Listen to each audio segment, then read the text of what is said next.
في تاريخ الدراما العربية أعمال تاريخية كتير مليئة بالأخطاء، وإحنا كدارسي تاريخ كان من واجبنا أننا نتوقف عندها ونصحح هذا الخطأ لكي لا يعتقد المشاهد أن ده هو الحقيقة.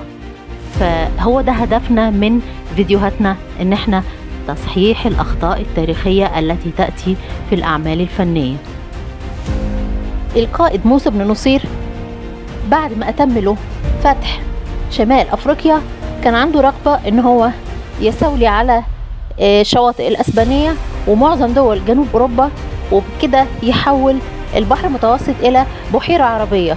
لكن كان عنده مشكلة أن هو ما عندوش خبرة بوعورة تضاريس هذه المنطقة، عشان كده استعان بقائد كان معروف في المكان ده من البربر اسمه طارق ابن زياد، اللي لبى طلبه وكون جيش من البربر، وبالفعل عبروا المضيق اللي اتسمى بعد كده مضيق جبل طارق.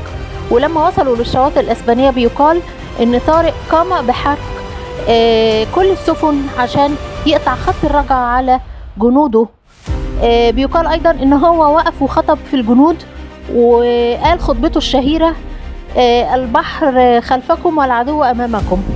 ما علينا من حرق السفن، لكن بالنسبة للخطبة دي المؤرخين بينكروا على طارق ان هو قالها لسبب بسيط جدا، انه طارق من البربر لا يجيد التحدث باللغة العربية، وايضا بيخطب في جيش من البربر ايضا، وبالتالي صعب ان هو ينشئ قطعة ادبية فريدة زي دي ويقولها الجيش مش هيفهموه. والواضح ان المؤرخين القدامى ادخلوا هذه الخطبة كنوع من التدعيم على الاحداث، لكن طارق بن زياد صعب ان هو ينشئ هذه الخطبة الادبية الشهيرة. لا تنسوا تفعيل الجرس كي يصلكم كل جديد.